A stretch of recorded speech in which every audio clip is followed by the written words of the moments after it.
നികുതി കുടിശ്ശിക അടയ്ക്കണമെന്നാവശ്യപ്പെട്ട് Pathanamthitta area secretary MV സഞ്ജുവിനെ വിളിച്ച നാരങ്ങാനം വിജിലൻസ് ഓഫീസറെ വിജിലൻസ് ഓഫീസിൽ കയറി വെട്ടുമെന്ന് ഭീഷണിപ്പെടുത്തുന്ന ഓഡിയോ റെക്കോർഡിംഗ് പുറത്തുവന്നിരുന്നു. സഞ്ജു ആണോ? സഞ്ജു നമസ്കാരം. പുതിയ വില്ലേജ് ഓഫീസറാണ് കേട്ടോ.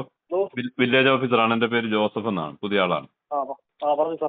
സഞ്ജുവിന് 2022 ഒരു കെട്ടിട നികുതിയുടെ ഒരു പെൻഡിംഗ് ഉള്ളതായിട്ട് അറിയാമല്ലോ. അല്ല ഞാൻ പറയട്ടെ ഞാനൊന്ന് പറഞ്ഞു കഴിഞ്ഞോണ്ട്. 2022 മുതൽ ഈ 2025 വരെ സഞ്ജു അടയ്ക്കാം എന്ന് പറയാം. നിങ്ങളൊക്കെ വലിയ ആളുകളാണ്, വലിയ രാഷ്ട്രീയ പാർട്ടിയുടെ ആൾക്കാരൊക്കെയാണ്. പക്ഷെ ചോദ്യം വന്നു കഴിഞ്ഞാൽ ഞങ്ങൾക്ക് മുട്ടുമടക്കി നിൽക്കാനേ പറ്റൂ, ഡെപ്യൂട്ടി കളക്ടറുടെയും ഒക്കെ മുൻപിൽ. അതുകൊണ്ട് സാഹചര്യം ഉണ്ടെങ്കിൽ നാളെ ഉച്ചയ്ക്ക് മുമ്പ് പൈസ അടയ്ക്കുക. എന്തോ? ഞാൻ എവിടുത്തുകാരൻ? ഞാൻ ഈ കേരളത്തിലുള്ള സഞ്ജു.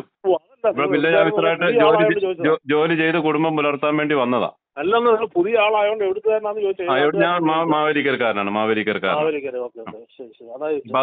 അതുകൊണ്ട് നമുക്ക് സൗഹൃദത്തിൽ മുമ്പോട്ട് പോകാം. അടയ്ക്കാനില്ല എന്ന് പറഞ്ഞ് ഇനി മുമ്പോട്ട് പോകാൻ കഴിയില്ല. അതുകൊണ്ടാണ്. ഓക്കെ, നടപടിയെടുക്കും. പിന്നാലെ വിജിലൻസ് ഓഫീസർ അവധിയിൽ പോയി. ജില്ലാ കളക്ടർക്ക് നൽകിയ അപേക്ഷയിലാണ് സ്ഥലം മാറ്റം ആവശ്യപ്പെട്ടിരിക്കുന്നത്. നാരങ്ങാനം വില്ലേജ് ഓഫീസിൽ ഇനി ജോലി ചെയ്യാൻ ഭയമാണെന്നാണ് വില്ലേജ് ഓഫീസർ ജോസഫ് ജോർജ് വ്യക്തമാക്കുന്നത്. അതേസമയം വില്ലേജ് ഓഫീസറാണ് അപമര്യാദയായി പെരുമാറുകയും പ്രകോപിപ്പിക്കുകയും ചെയ്തതെന്നാണ് ഏരിയ സെക്രട്ടറിയുടെ വാദം. C Malayalam news, Pathanamthitta. ഏറ്റവും പുതിയ വാർത്തകളും വിശേഷങ്ങളും വിരൽ തുമ്പിലറിയാൻ സി മലയാളം ന്യൂസ് എല്ലാ ഡിജിറ്റൽ പ്ലാറ്റ്ഫോമുകളിലും ലഭ്യം.